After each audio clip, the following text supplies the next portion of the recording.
Good morning, Your Honor. Gary, after learning how to unmute his phone. Good morning, sir. All right.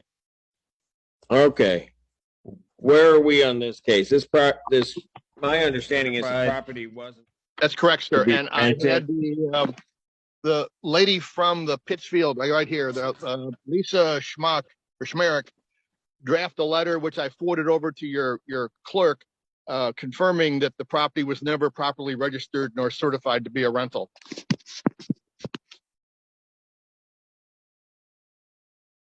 So is he going to pay back the rent this tenant paid him? But can you hear me? Mr. Jackson? Can you hear me? Yes, sir. So can you repeat what was said? I'm sorry. Say that again. I said, can you repeat what was said? I'm sorry. I didn't hear what was said. Well, he's indicating that a letter was sent over. I don't have it in front of me, saying that the property's not certified, so it shouldn't have been rented, and that you should be evicted. Your Honor, hang on. I'm sorry.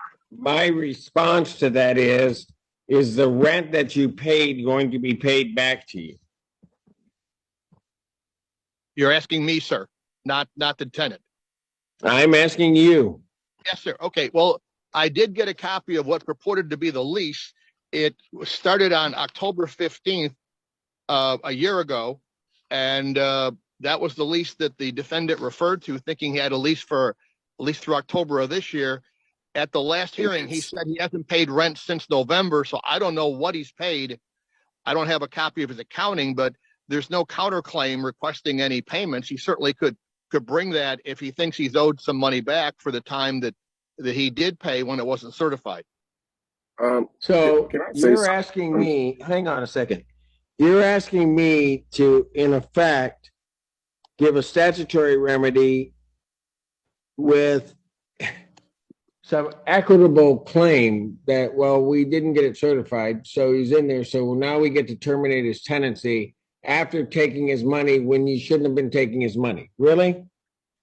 Well, I don't know what money was taken, sir. Again, I've come into this sort of in the Any money that he paid, if that property was not certified to be rent, was money that was taken. And your client should know that. I do not know what was paid, sir. The defendant said he hadn't paid since November. So if he moved in October 15th, he may or may not have paid a half a month's rent. I don't know. He may or may not have paid a deposit. I don't know. Let me look at the lease here. I don't see where it says he paid a deposit, but he might have. Again, there's no counterclaim. If he wanted to bring forth a claim for the monies, I'd be happy to run it my client. I'm not going to give you a judgment on this until he gets his money back. He'd have to notify me of what he's thinking he gets back. No, your client took his money on an uncertified property. How does this become his problem?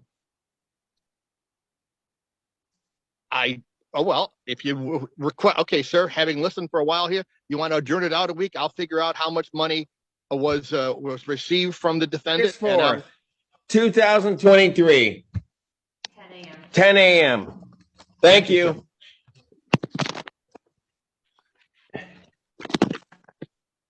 Court calls the case. Did you say I'm August sorry. 4th? Yes, August 4th, 10 a.m. All right, thank you. Francie Mormon versus Christopher Brooks. Thank you, Your Honor. Attorney Andrew Cotere, P85101, on behalf of Francie Mormon. Don't have Mr. Brooks. Christopher Brooks, not here. You want to take a default? I do, Your Honor. Raise your right hand to be sworn. Do you solemnly swear or affirm testimony you're about to give will be the truth, the whole truth, and nothing but the truth, so help you God? I do. Go ahead. State your claim. Christopher Brooks rented this home 37 months ago, $800 a month. Each month of those was late at $25 a month. There's a DTE water bill, DTE bill of $232 and a water bill of $360.79, plus court costs of $210. Okay, so how much are you claiming? 31,300. 31327. Say again. 31327.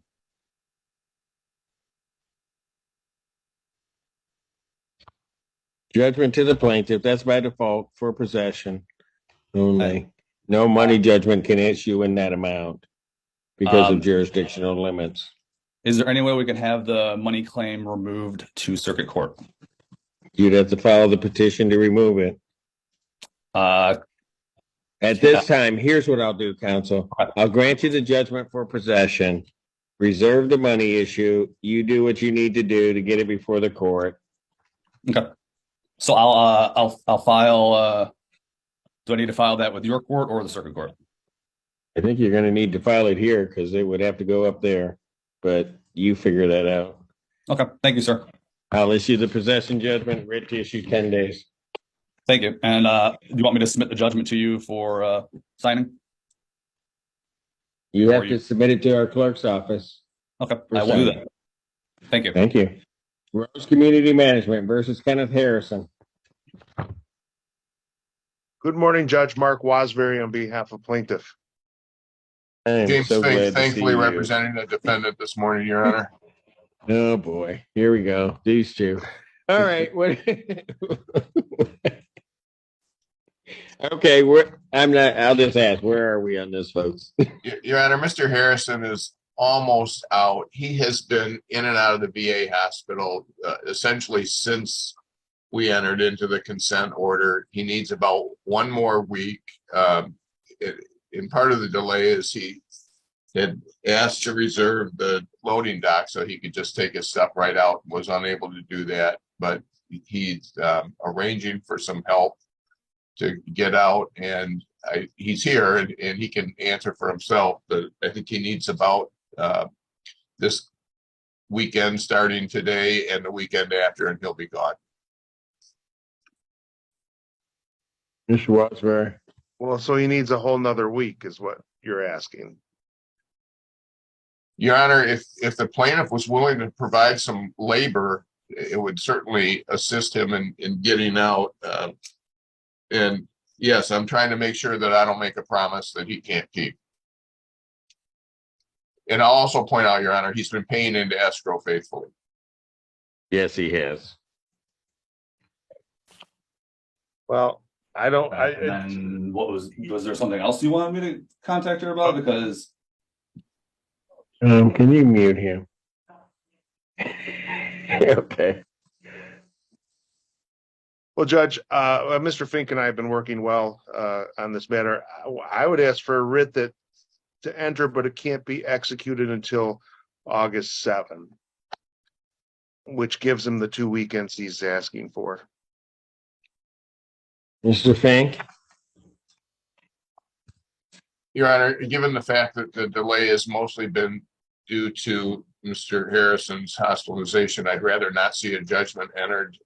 If you're inclined to do that, if it could also include that if he moves, the judgment will be set aside and the case dismissed. Let's do this, gentlemen. I don't have the 11th, but what I'm going to do is a writ will issue, the judgment will issue in the writ on August 11th. Thank you, Your Honor. If defendant moves, then basically this is over. And if not, then the judgment and writ. Thank you, Judge. And if I could just point out, Mr. Wasbury has been very cooperative, and I appreciate that. Thank you. I would expect nothing different from the two of you. Thank you. Judge, are we expected to appear on the 11th or no? No. I mean, you guys can show up, but I won't be doing landlord tenant, but no, you don't need to be here on the 11th. Thank you, Judge. Right. Thank you. Thank you. 762 Properties versus Elijah Hendrickson. Good morning, Your Honor. Hugo J. Mack, appearing on behalf of 762 Properties. with us is Mr. Mufid Farha, Your Honor, who is the landlord, and he's here to clear up some perhaps non-information from the last hearing as to how Mr. Hendrickson appeared in the apartment in the first place. So there are two issues we feel we need to address. One is our motion for immediate eviction based on health hazard. I provided records to the court. The court instructed us to have an exterminator go there. There was an infestation problem, and they attempted to treat it. It is an ongoing problem. And we believe Mr. Farha, I'd like to put him under oath if necessary, Your Honor, to say that at best this is a month-to-month tenancy, and there is no written lease. I don't think I was disputing that. Well, I thought the court was asking me how did Mr. Hendrickson get in the house in the apartment in the first place, and I really was not able to give. Hold on. You're looking at this being a health hazard. I mean, I'll be honest with you, counsel. I think you filed the wrong type of case. I mean, if you want him out, you do a termination. But if you're doing a health hazard and the health hazard gets abated by the exterminator going in, I don't have a basis to remove him from the premises.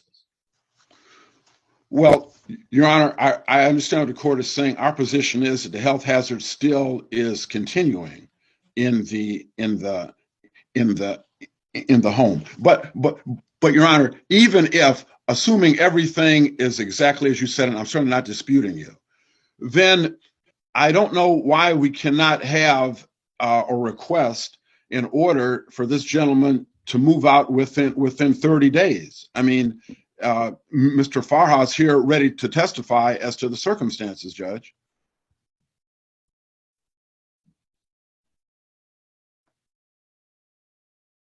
It would save a lot of time in the court's time and judicial economy. Well, if I just step on people's rights and what the statute says, it would save a whole lot of time.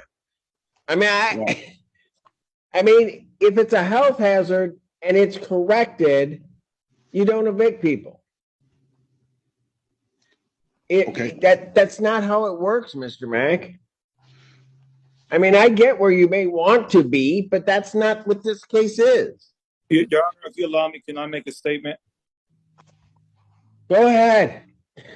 Your Honor, we would not be in this situation if this unit has been serviced 6 months ago when we used RNA Pest Services. He completely neglected and did not allow them to service the property. He allowed the basement to be infested with roaches because that's where he lives, and all the roaches moved over to the basement. The first floor, second floor was all complete. We still have this ongoing problem in the basement. We got it addressed on Monday for the court's request. And with their statement, they said the filth that this Mr. Elijah lives in, regardless of what they do, the methods will not work long-term and the infestation will still continue. So he is putting the rest of our tenants at risk, Your Honor. And we've been more than fair with Elijah. It's been a year since he paid rent. I don't care. Hey, look, and that is besides the point, Your Honor. I am not saying that anybody's not being fair. I'm not saying any of that. Okay. I've got a certain type of case. That is besides the point. You're absolutely right. But I cannot risk my other tenants with allowing them You can try to overtalk me, Mr. Farrar. It's not going to work. I apologize, Your Honor. I would stop.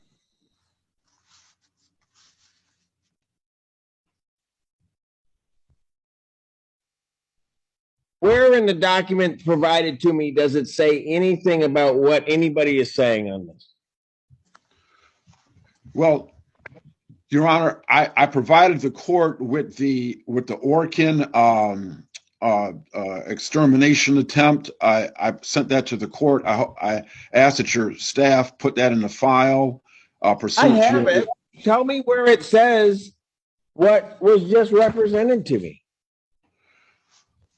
Well, yes, Your Honor, you are correct in the documentation that I submitted to you. it does not say what Mr. Farhad just said. But the I reason I have the had report. Mr. Okay, excuse me, Mr. Farhad, let me talk, sir. Your Honor, so why I asked Mr. Farhad to be here to explain that at best this is a month to month. So I just wanted the court to know that's what we're dealing with here. Nobody is disputing that. Mr. Hendrickson is not saying he has a lease. So I'm saying if it's a month to month, and I'm just simply asking. I'm sorry, sir. That was never disputed from the last hearing, that it was a month to month.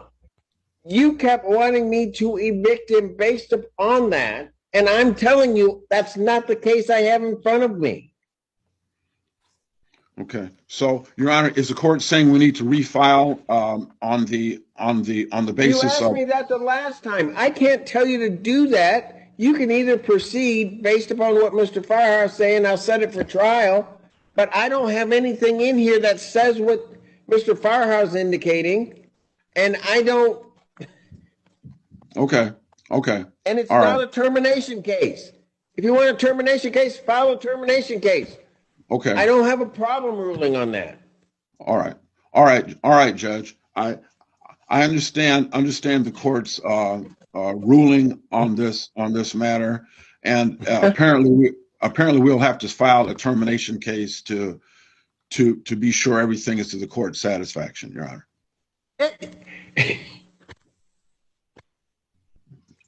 If you want to twist it that way, Mr. Mack, I'm going to tell you, quite frankly, and if you want to try to call me out on it, I'm just going to lay it right out. If what you wanted to do was to terminate this gentleman's tenancy, you guys needed to file a 30-day. Then there would be no issue, no dispute, no anything. This issue regarding the spraying could have still existed, but Mr. Farhar would have gotten his property back right away. He would have had it back last week. But you can't come in, file the health hazard, think that that's quicker, have me step on the rights of the defendant, expect that to be some expedient process by which you go through. You're a better lawyer than that. You should have known that. Well, this Your Honor, I'm not going to step on anybody's rights. I'm not going to step on this defendant's rights, and I'm not going to step on Mr. Farhar's rights. Do it right, and then I don't have a problem. So what do you want me to do? Set for trial, or you want to start over? Those are your only two options. I'm not going to argue with you. Two options. What do you want? We will file other pleadings, Your Honor. Then you want me to dismiss this one?